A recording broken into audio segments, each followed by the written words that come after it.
You're listening to Pink Lady Presents, only on LA Talk Radio.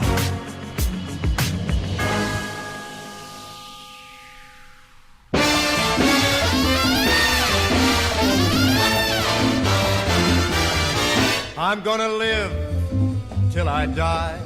I'm gonna laugh instead of cry. I'm gonna take the town and turn it upside down. I'm gonna live until I die. Hello, everyone, and welcome. Welcome to Pink Lady Presents It Ain't Over Till You Say It's Over, a program filled with lives well lived. I'd like you to watch a life well lived right now. I realize, of course, it's no shame to be poor, but it's no great honor either. It's written, when a poor man eats a chicken, one of them is sick. So what would have been so terrible if I had a small fortune? If I were a rich man, yabba-bee-ba-bee-ba, yabba-ba-ba-bee-ba-bee-ba-bum. All day long I'd biddy-biddy-bum. If I were a wealthy man, I wouldn't have to work hard. Yabba-bee-ba-bee-ba, yabba-ba-ba-bee-ba-bee-ba-bum. If I were a biddy-biddy rich, yiddle-diddle-diddle-diddle man, I'd build a big tall house with room by the dozen right in the middle of the town. A fine tin roof with real wooden floors below. There would be one long staircase just going up and one even longer coming down, and one more leading nowhere just for show. I'd fill my yard with chicks And sitting beside me right now is Theodore Bikel's lovely wife, Aimee Bikel. Welcome, Aimee. Thank you Welcome. very much. I must tell you, I'm going to start off with our audience here. Aimee wrote, "When Theodore came into my life, it was like the sun, and it showered me with a golden light." Oh boy, heavy duty, Aimee. And how did Theodore come into your life? At the time that I met Theo, which he did like everyone to call him Theo, Yeah. I was living in India. I was a journalist and foreign correspondent covering India for Israel's largest newspaper called Yediot Achronot, and writing for many other publications as well. Right. I'd been there for 17 years. I had a complete and full life in India, which I loved. But my family is here in Los Angeles, where we are. Okay. And I would come and visit once a year or so. And on one visit, I was invited to a Shabbat meal at mutual friends. Okay, and good. we met. Yeah. And that's how he came into my life. It was pretty instant. What do they say, love at first sight? It was like a feeling there. There was a feeling, Yes. not a feeling that made me or him think that 4 months later I'd be leaving India, Wow. living in Los Angeles, and getting married. So I can say that we knew all of that on that Shabbat meal, but the feeling was there, definitely. Wow. It says that the times that you were with him were special because there was an age difference. We understand that. And as you know, my feeling about age is that it is nothing. Age is just a number. Dov and I are 12 years apart. You were 38 years apart with Theo. What did you think about that, Aimee? I wouldn't say that age is nothing. I think that age also gives the opportunity for a lot of experience. Okay. And I've always, from when I was quite small, appreciated the experience of people with age. I was always looking for that, even as a child. I found that life experience and the possibility of wisdom that's derived from that experience very attractive from when I was quite small. So in that way, I would not say that age is nothing. As far as the age difference goes, I'd be lying to say that in the beginning I wasn't concerned about that. It's not a 12 years. It's quite a different. And my concern was not that we wouldn't get on well, because we obviously got on very well from the moment that we met. So there was really no question about that. My concern was about courting tragedy. At the thought that statistically the odds were that I would not be able to have a very long marriage.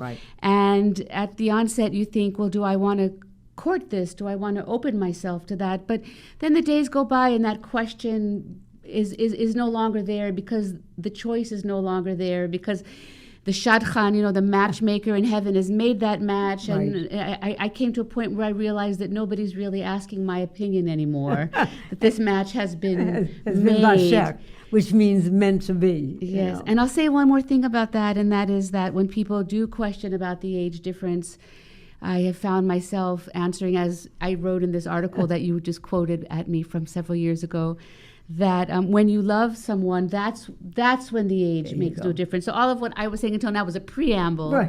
But when you love someone, then the number, where they were born, what the name of their parents were, these are things that they're there and they're part of the package. And I would have loved Theo if he was 38,000 years old, and I would have loved him if he was 380,000 years old. I love when you say that. Or the difference. I loved him. We often tell people when they meet us, and I say, for my entire adult life, I've been the Lone Ranger. Now I'm Tonto.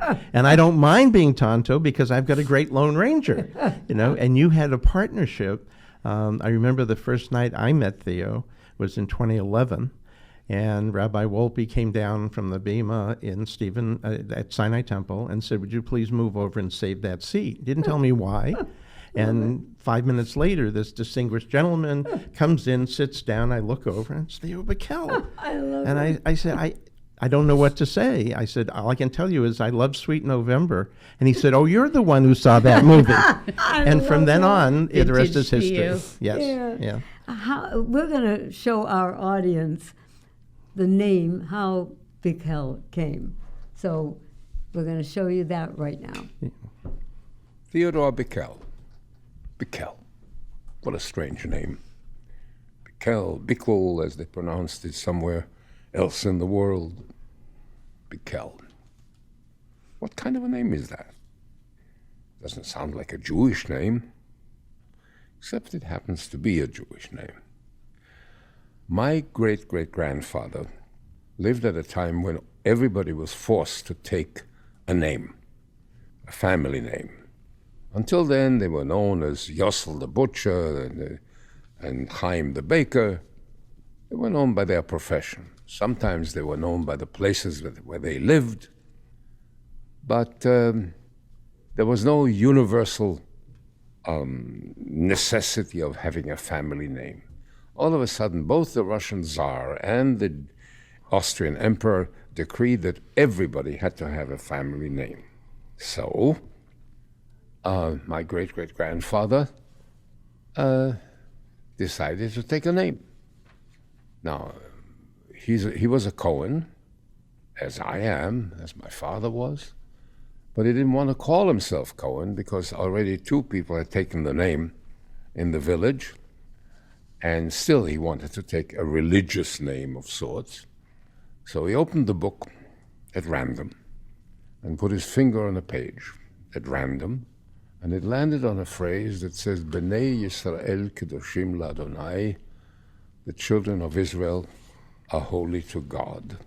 Now in Hebrew, that is an acronym, B'nai Yisrael Kedoshim L'Adonai, Beit Yud Kuf Lamet. It spells Bikel. And that's how my name came about.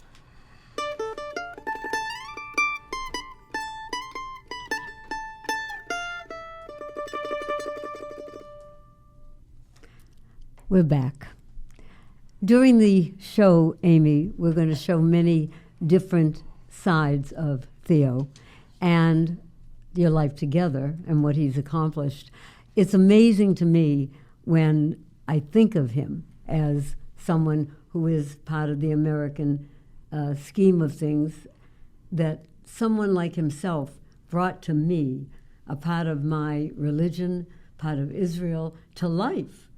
And I understand that he played like Tevye, was it, fiddler, for 2,000 times. I mean, More, when you yeah. think about these things, I mean, so tell me, you met him, and then what? Well, what began your life together? What then? I'll tell you a story. Okay. Okay. I love stories. I love stories. One of the first times that we met up, before I even went back to India on that first visit, Okay. he told me that he had been invited by the Austrian government, by the president of the the Austrian parliament, to come and appear at the Austrian parliament for the 75th year anniversary of Kristallnacht. Oh, wow. And appear and give a concert and in some way commemorate the 75th anniversary of Kristallnacht. And he Could you said, just tell our audience what that is? yes, Kristallnacht is the night which came 6 months after the Nazis invaded and took over Austria, when 6 months later there were big riots, the shops of Jewish people were shattered, and at that time laws were changed, came into effect, and the Holocaust really started in full force. Jews were not allowed to own their businesses. They were, very quickly pushed out of their lives as they had had them. The deportations began. Right. That's called Kristallnacht. And actually, Theo, who was born in 1924 in Vienna, had his family managed to leave Vienna 3 or 4 months after the Anschluss, after the Nazis took over Austria. On a lucky, they had a lucky break where they were able to get visas to Palestine. That's a whole story that maybe we'll get into later. Good.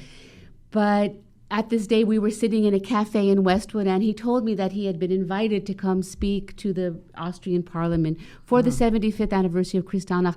And he said, just like Moses, I think to myself, maybe this is what I was created for. Itachen l'shem kach nutzalti. This is why I was created. And when he said that, I heard like a drum roll in my own head, and I felt connected to that destiny in that moment. I was still, living a full life in India, had a very good career, but I felt connected to that destiny, and I just felt that this had something to do with me very deeply. Wow, okay. And sure enough, I was with him in Vienna as a newlywed when he appeared there at the parliament. And I want to tell you about that event.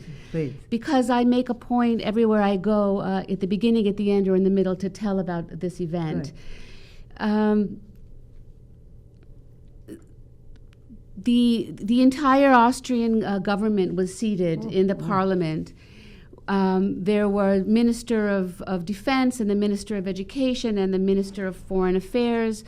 There was ambassadors. There was generals in the army in Austrian uniforms. Wow. There was the Vice Chancellor, the President of the Parliament, the Honorable Barbara Prammer, who has passed away, unfortunately, meanwhile. And Theo stood in front of them, and he said, "Thank you for inviting me to come and speak to you on this momentous day. I myself am a victim of Nazi atrocity. I myself left Vienna, the city of my youth, the beloved city of my youth, where I learned music and theater and the love of culture. And after I left, in some way or another, I've been a refugee for the rest of my life. Wow. Thank you for inviting me to come back here and for this immense symbolism which is not lost on me, and that is that the mass murderers are gone, and here I am singing songs of peace and freedom in my beloved language." And he gave a concert in Hebrew, in Yiddish, in French, and in German, which is the language of his childhood. And at the very end of the concert, he said, "This is a song which is sung standing up and which is listened to standing up." And he had everybody stand Oh, up. my goodness. And he's saying the partisan song in Yiddish in the Austrian parliament to the entire government.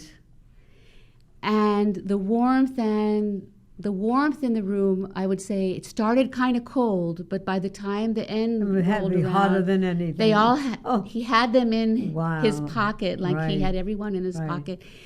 And you sat there and you thought, here's history being Yes. made, because it's Yes. true. We're 75 years later. Look who's gone, and look who's here.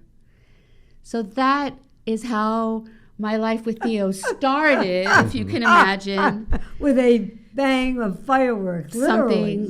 So it was pretty intense. Well, your life before that, though, was a life, like you're saying, that you were ensconced in your particular career. Absolutely. So how did you begin that, Aimee? My career? Yes.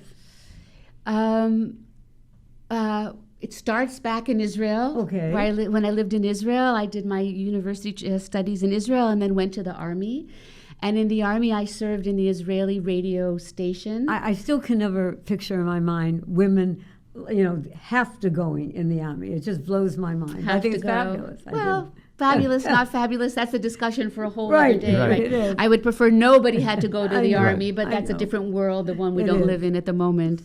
The Israeli army has a radio station, a very popular radio station. Oh. It's probably the most popular radio station in Israel. I served as a radio broadcaster, then became a print journalist.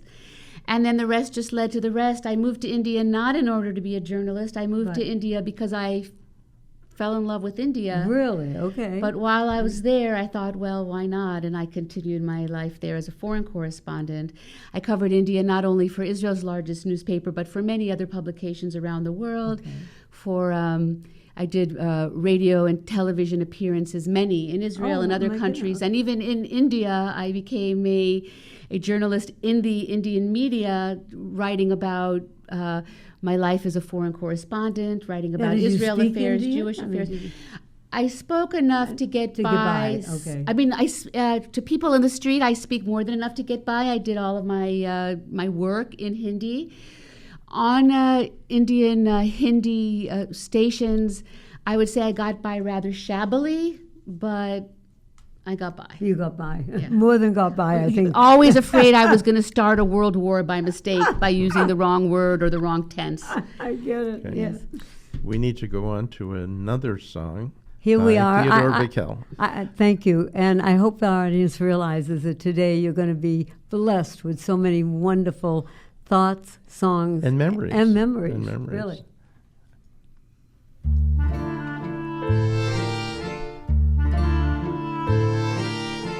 Is this the little girl I carry?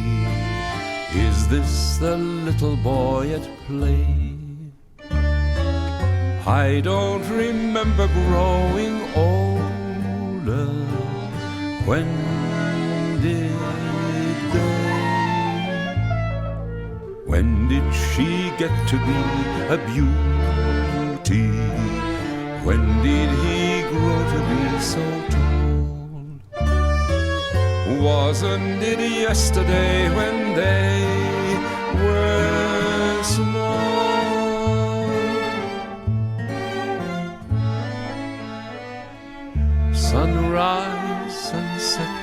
Sunrise, sunset, swiftly flow the days.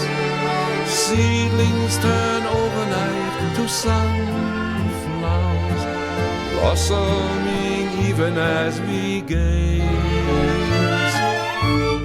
Sunrise, sunset, swiftly fly the years. One season following another, laden with happiness and tears. What words of wisdom can I give them? How can I help to ease their way? Now they must learn from one another, day by day. Place the gold ring around her finger, share the sweet wine and break the glass. Soon the full circle will have come to pass. Sunrise, sunset, sunrise, sunset, swiftly flow the days. Seedlings turn overnight to sunflowers, blossoming even as we gaze. Sunrise, sunset, sunrise, sunset, swiftly fly the years, one season following another, laden with happiness and tears.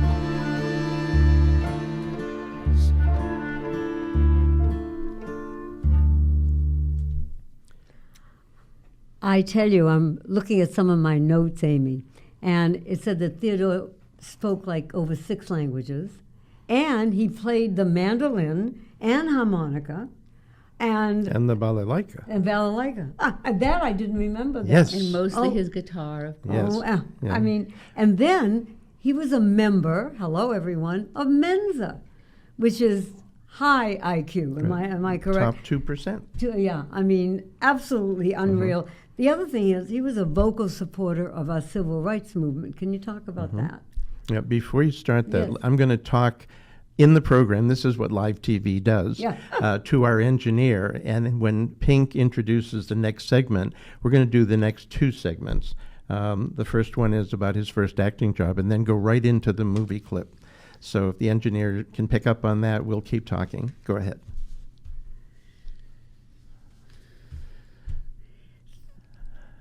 Theo was raised in a socialist Zionist household Oh, wow. where the ideals of Judaism and the ideals of a universalist, just society were merged together from when he was very small. Wow. He tells how he would go hiking in the Vienna woods with his mom and his dad. And as they would go walking through the woods, they'd be singing songs of justice for the workers and justice for the downtrodden, together with Zionist songs and with Jewish songs. As a young man, he lived on a kibbutz for several years where he's practiced more of these ideals or imbibed more of these ideals. And I think from knowing him that even if this was not his background, it was the kind of person that he was. Yeah. He truly felt as a brother to all of the people in the world. And I'm not saying that as a cliche. Right. I've known, coming from that same background myself, I've known people involved in social justice all of my life. Theo truly felt a brother of connected, everybody. right. And so being a civil rights activist for him was like standing up for your brother if he's being beat up. It was no different than that. It was, here are my brothers, here are my sisters. They're living lives in unjust conditions. It is my job to speak up and to do what I could. And it was very simple. It didn't come from a lot of philosophy, it just came from the from heart. his heart. From the heart, right. And yes, he was very active indeed. He was active in the civil rights movement in the 60s. Student with the black students' effort to have people register to vote. Oh, that was really? one of his main wow. causes. Okay. He marched in the South. He was in jail a few Oh, times. no, I didn't. Only did not know overnight. that. Only No, overnight. It doesn't matter. It was- But it was civil, symbolic. Right, civil disobedience. And I know he was very involved with Pete Seeger. Very involved with Pete workers' Seeger. rights. And Very involved. He was a union leader for most of his life. He was the president or vice president of Actors Equity, which is the union of the Yes. actors, Yes. for about 30 years. So, and he was active. They always say, the actors, when I meet them, they say he wasn't just a president for the Figure, title. right, a Right. figure, He worked. He was very involved in the Free Soviet Union Jewry movement. Very involved in that And movement. Pink has been involved in SAG-AFTRA, now the merger, and with Actors Equity, as he was.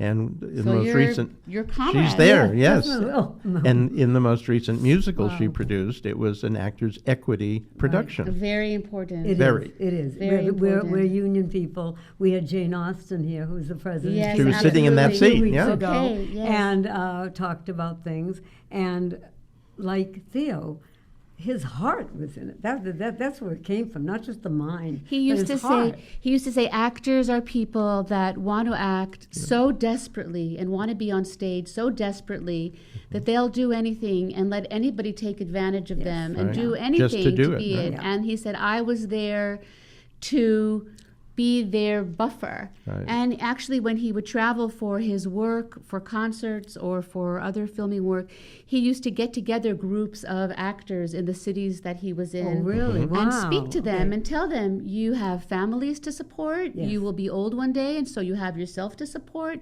You must demand what's fair That's for right. yourself. And what you deserve. You what are a deserve. dignified Right. working person, Correct. and you must demand that for yourself. He used to gather up at these gatherings and do that. And it couldn't be a more perfect segue to hear Theo, in his own words, talk about his first acting job. Please play that and then go right into the movie clip. And one of the first roles that I played was a role in a play by Sholem Aleichem that was called Tevye and His Daughters, a play without music. I played the constable who came to tell them that they had to leave. I had, as I often tell people, I had 29 words to say. I counted them twice. And I played this constable, my first role professionally on any stage. And they paid me something, the equivalent of about $5 or $6 a performance.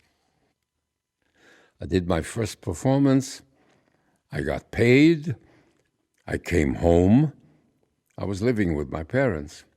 I gave Mother this money, and she put it in an empty coffee can. I said, wait a minute. I'm living here at home, and this is the money I earned. I gave it to you. I'm contributing it to the household expenses.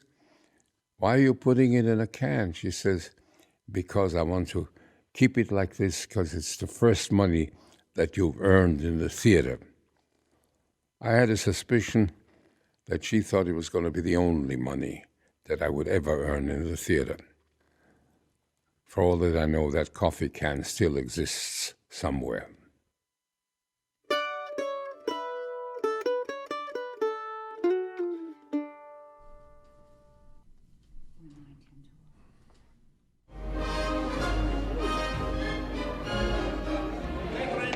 Maestro! Maestro! Don't you remember me? No? Who the devil are you? I'm your pupil. Your first, your greatest, your best pupil. I'm Zoltan Karpathy, that marvelous boy. Oh. I made your name famous throughout Europe. You teach me phonetics, you cannot forget me. Why don't you have your hair cut? Well, I don't have your imposing appearance, your figure, your brow. If I had my hair cut, nobody would notice me. Where did you get all these old coins? These are decorations for language. The Queen of Transylvania is here this evening. I'm indispensable to her at these official international parties. I speak 32 languages. I know everyone in Europe. No imposter can escape my detection. Professor Karpathy. The Greek ambassador. Greek, my foot. He pretends not to know any English, but he cannot deceive me. He's the son of a Yorkshire watchmaker. He speaks English so villainously that he cannot utter a word without betraying his origin.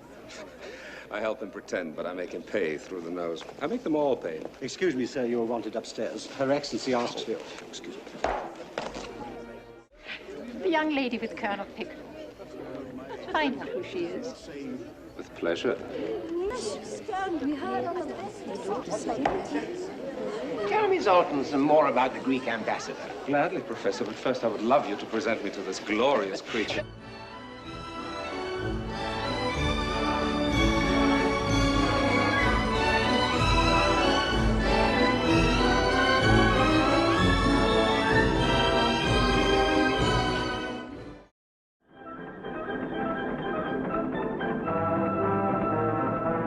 You are accused of being a spy in the service of the British Armed Forces. Have you anything to say that might lead this court to believe otherwise?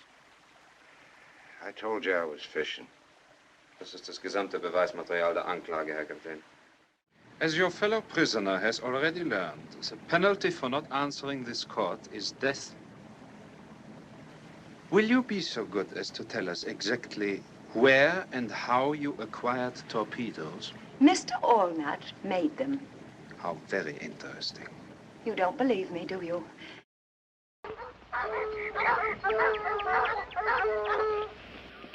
Hey, Max, how come they chained a white man to a black? The warden's got a sense of humor. What did he say just now? He said not to worry about catching them.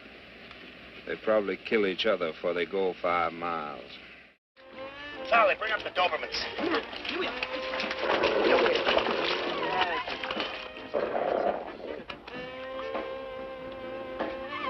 Wait a minute. What's the matter? No dogs. Max, do we have to go all over that again?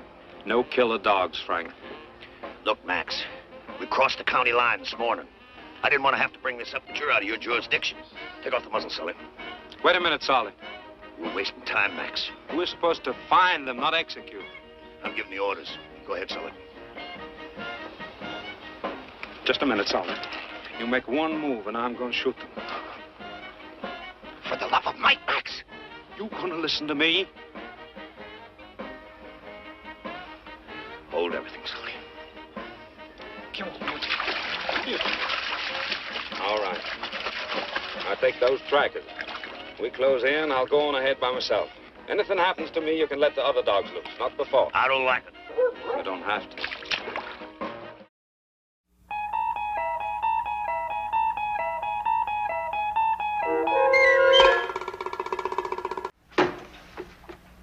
$4:00, Pete.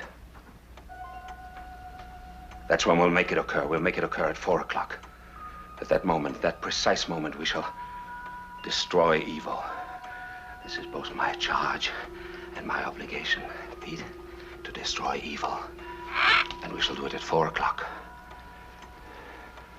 I'm not quite sure of the method yet, but that will come to me. It will come to me assuredly, and it will be a revelation.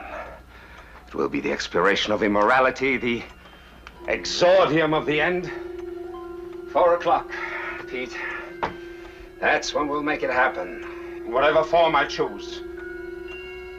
4:00. That's Oliver Krangle, a dealer in petulance and poison.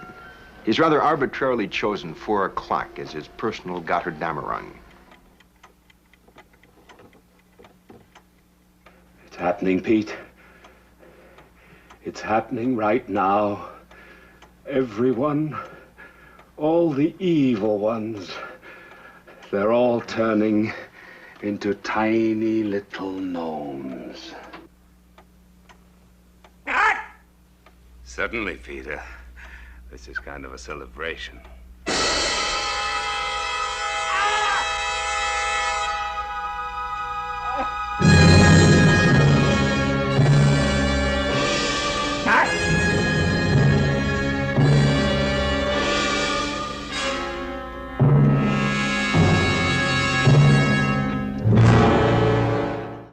Boy, the way Glenn Miller played. Songs that made the hit parade. You know You remind me very much of my darling Greta. May she rest in peace. Very much like her. Oh. You know something, Mr. Clemmer? Oh, Al. You ought to find yourself another Greta. Who would want to have a worn-out old buck like me? Oh, there are lots of women who'd like to have a worn-out old buck like you. Mrs. Bunker. Edith. Edith. Edith. Edith.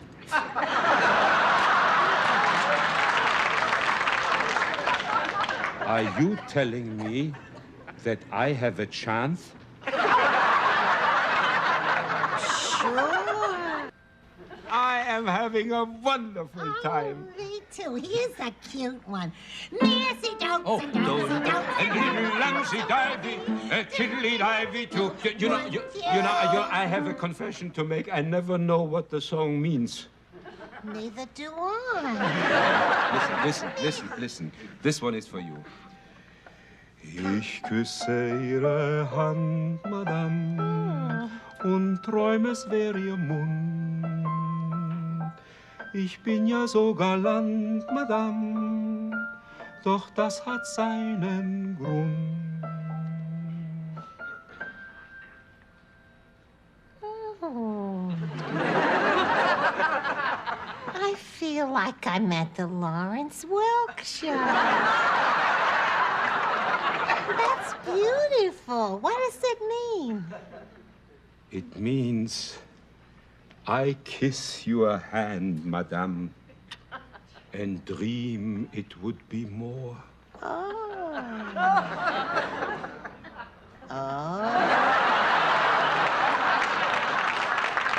Oh, you have such beautiful hands.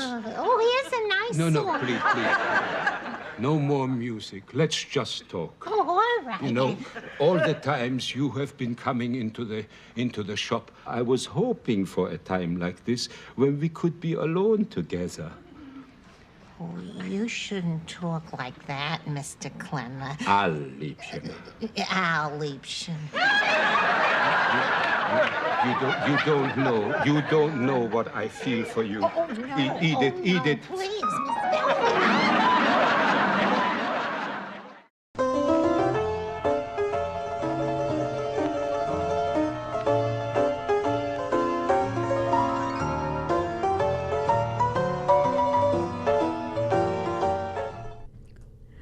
We're back, and I know, without even asking anyone, how you enjoyed that. It was fabulous.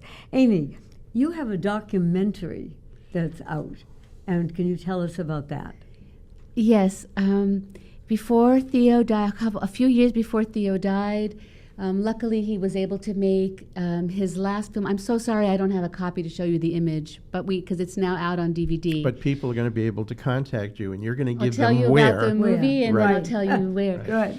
Theo was able to film a one-man show called Theodore Bikel in the Shoes of Shalom Aleichem. Oh, wow. It was a one-man show in the theater. In the movie, of course, there's other people that participate. There's a orchestra. There's other people talking, and Alan Alda is the narrator. Oh, and it fabulous. follows Theo's career, and so there's plenty of clips from Theo's career. It showcases his singing and his acting in Yiddish, which he actually does for the movie. So it's new bits of his acting. Right. And also teaches a bit about Shalom Aleichem, the prolific and beloved Yiddish writer, who is maybe the most famous and important Ashkenazi writer of the last century. Right. Fiddler on the Roof is based on his life. on Shalom Aleichem work. Right. And so Theo always saw himself in some way as walking in the shoes of Shalom Aleichem, and that this movie spells that out. It's a gorgeous documentary. It was in all the festivals. It did very well. The feedback has been amazing. We finally have it on DVD. It's a wonderful thing to have in your house to show your kids. And how can they get that? You can get the DVD by going online to our website, which I'll talk about in a bit when we talk about the Legacy Project. But I'll say it now and I'll say it again after. Yeah, please. TheodoreBikel.org. You can't get easier than that, right? Than TheodoreBikel.org. And all Theodore of this Bikel, Bikel. TheodoreBikel, Bikel.org. You can go on there and find clips, music, his writings, because he wrote brilliant speeches and he wrote lots of things, and it's all on there, plus a page where you can buy the DVD and other things that we're going to talk about now, I think. The next thing is the book. I mean, we have so much. Before we go to the book, I just want to mention something. One of my personal favorites is his rendition of Iskekimena Chazan B'Shabbos, the cantor on the Sabbath, and the way he describes the cantor in 3 different ways. One, the tailor who draws the thread so perfectly, and his voice reflects that, and the buggy driver who snaps the whip in just a way, and it's just it's typical and traditional Theodore Bikel, and every time I listen to it, I cry. So he does that to me. Thank you for that memory. Yes, wonderful memory. And who wrote the book? I mean, well, this is an autobiography. It's called Theo, an Autobiography. One of Theo's favorite stories was how he went on air one time and the interviewer said, "Theo, why don't you tell us what the book is about?" So it's an autobiography. It's about Theo. There were several editions of it. The last edition came out for his 90th birthday, so there's a little postscript. There's a new chapter and a postscript on the back with lots of tantalizing information about love after 90. Okay. So I'm not going to say lots, but pertinent. Okay. And so the book tells about his life as an activist, as an actor, as a folk singer. It talks about the founding of the Newport Folk Festival. It talks about Pete Seeger and all of that. Then it talks about Sound of Music, where we never even mentioned Theo's biography. It's a show about Theo. We didn't talk about it, but Theo was the original Captain Von Trapp in The Sound of Music. Edelweiss was written for him. It tells about that. It tells about leaving Vienna to Palestine to London, where he was A Streetcar Named Desire with Vivian Leigh, directed by Sir Laurence Olivier. I forgot about that one. Laurie, as Theo used to call him, where he sang at Buckingham Palace for Queen Elizabeth. He sang in Yiddish for her in the palace. It's all in here. The guest appearances in Law and Order, in Star Trek, in... what were you mentioning? Rod Serling, Twilight Zone. No, all of it is in here. And but what he says at the beginning, which I really love, and this is just 2 sentences. I was just reading this when I was in the green room before. He says, Plato quotes Socrates as saying, "The unexamined life is not worth living. I have from time to time been accused by my family of living an unexamined life. In truth, I have always felt, rightly or wrongly, that my life was worth living whether examined or not. I've admittedly not been eager to subject myself to a self-examination, possibly for fear that the shortcomings I would find might overwhelm any sense of worth I have about myself. Now I suppose I must take that look and chance a possible endangerment to my inner equilibrium." So Theo, when he was older, became very ready to do self-examination and self-reflection, and that's something that I enjoyed very. I ate those fruits. And I know that he had a wonderful relationship with our friend Craig Taubman. Wonderful and one of relationship. these albums was produced by Absolutely. Craig. Yes, we have over here, I feel like I'm on one of those television shopping shows. I don't mean to sound this way, but please I'm do. excited for people to experience Correct. this. Craig Taubman did produce this beautiful CD called In My Own Lifetime, which is musical theater classics, and it's wonderful. And there's another CD. There's so many CDs, and they're all there on our website. There's this one, which is Yiddish folk and theater songs. But maybe most importantly at the moment is this one that's called While I'm Here. And this one was produced posthumously, I'm sorry to say, although it was recorded while he was alive, of course. It's a 2 CD set. One side is Theo talking about his life, beautiful, interesting stories in his voice. And the other side is a collection of his best music over the years, plus a couple of things he did in our living room in the 1 or 2 months before he died. Right now, what we're going to show our audience and let them hear is the one that's While I'm Here, In My Own Lifetime. Let's go to that.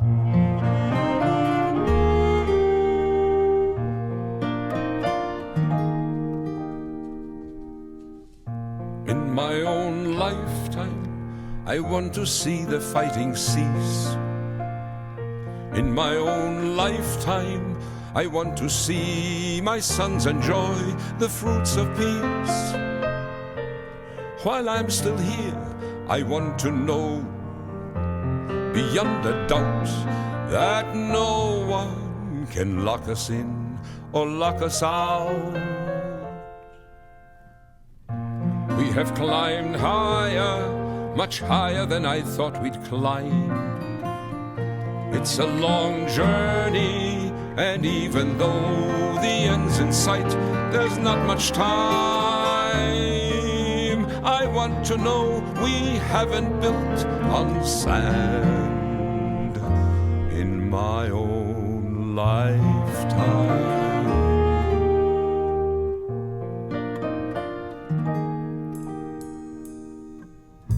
In my own lifetime, I want to see our efforts blessed. In my own lifetime, I want to see the walls come down and then arrest. This Moses wants to see the promised land. In my own lifetime.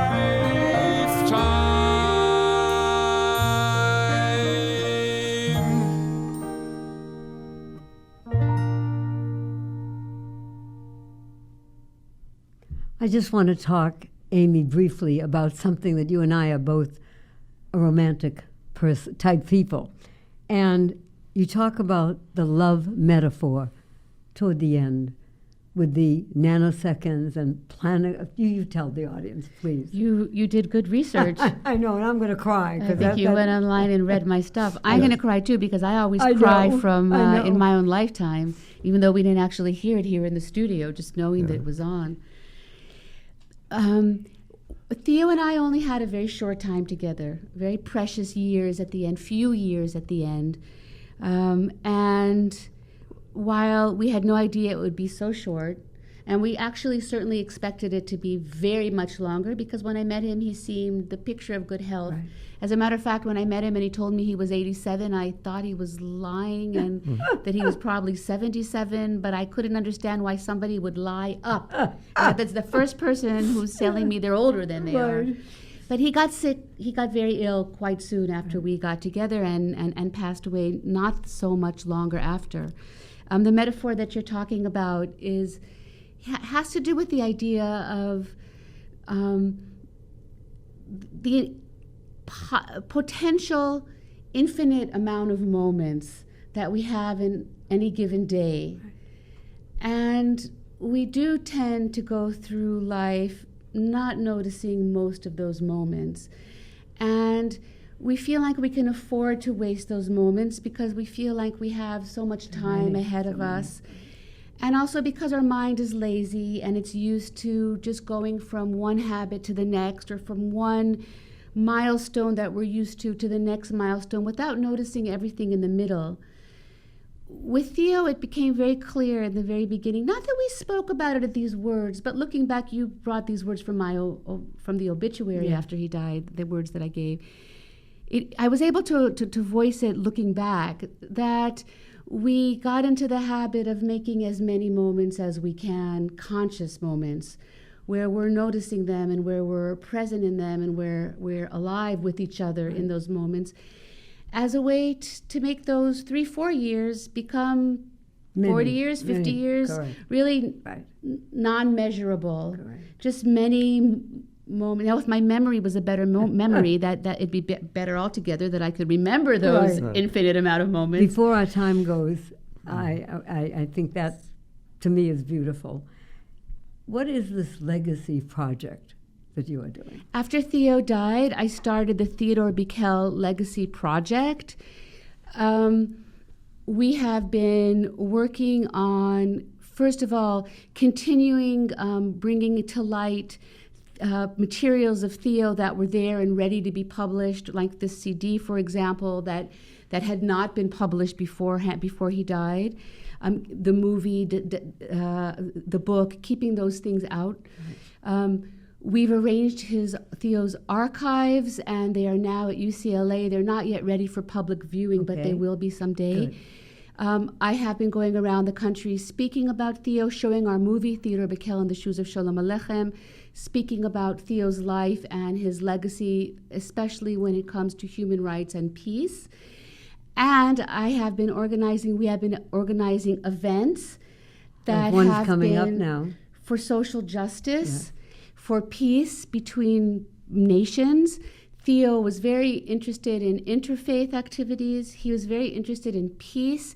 He believed that the strength of the human garden came from every person in the garden tending their own flower as best as they could, while making room for this beautiful garden to blossom. He believed in the beauty of plurality, that our world was beautiful precisely because we had Hindus and Buddhists and Muslims and Christians and Catholics and black and white and all of us together. He said, my particular flower is the Jewish Yiddish flower, but I welcome them all.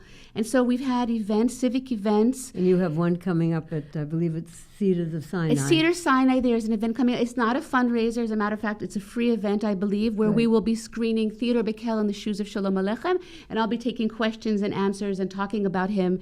To get on that mailing list, to get your invitation, please contact me at either info@theodorebikel.org, that's easy enough, info@theodorebikel.org, or at Aimee, I spell my name Aimee, Aimee@theodorebikel.org, and I'll get you on the mailing list. And if anybody, for whatever reason, didn't catch that, contact Pink Lady Presents, LA. You'll have her email address. We will forward any and all inquiries to Aimee so that you can get more information and participate. And I want to take a moment because very often everything that you're involved with is a result of a link to Theo. And because of what you do, not because of Theo, but because of Aimee Ginsberg Bikel, as the new president of the Los Angeles National Cemetery, we have something that we've never had before, which is a challenge coin. And I want to present one to you for the amazing work that you're doing on behalf of the Legacy Project, keeping his name alive, and just living the kind of life that we should all aspire to. So on behalf of all of us here, thank you so much, and please accept that with our... So beautiful. Thank you very and much. My I audience, wasn't expecting to get a medal today. And first I want to thank you, my darling Aimee, for being here and sharing Theo with us. And now I want my viewers to see When I'm Gone with Theo. One more song I have to offer you. You might want to sit.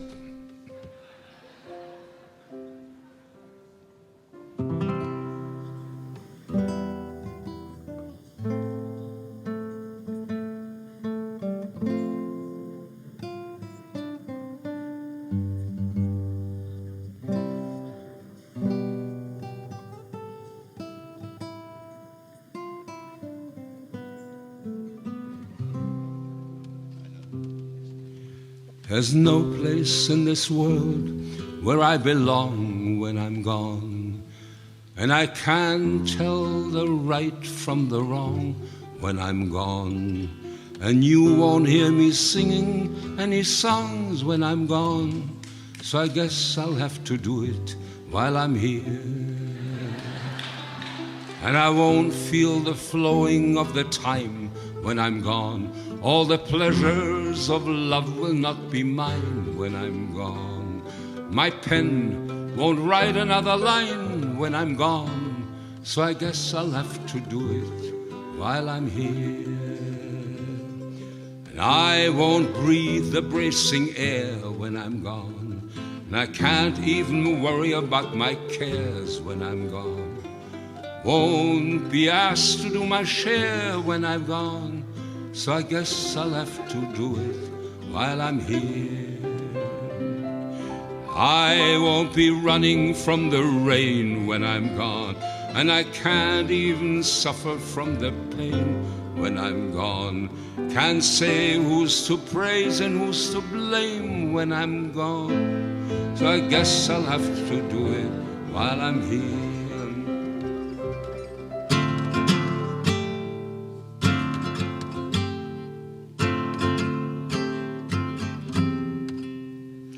Won't see the golden of the sun when I'm gone, and the evenings and the mornings will be one when I'm gone. Can't be singing louder than the guns when I'm gone, so I guess I'll have to do it while I'm here. All my days won't be dances of delight when I'm gone, and the sands will be shifting from my sight when I'm gone. Won't be asked to join the fight when I'm gone, so I guess I'll have to do it while I'm here.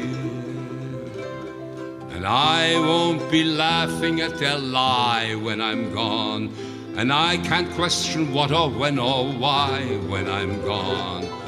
Can't live proud enough to die when I'm gone, so I guess I'll have to do it while I'm here.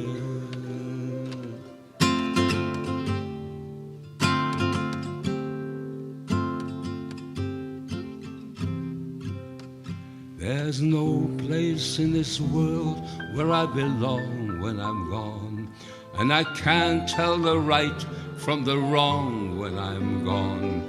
And you won't hear me singing any songs when I'm gone, so I guess I'll have to do it. I promise I will do it. You know that I will do it while I'm here.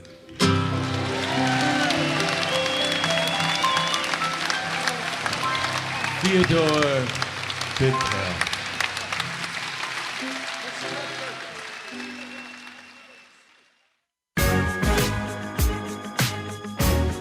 You're listening to Pink Lady Presents, only on LA Talk Radio.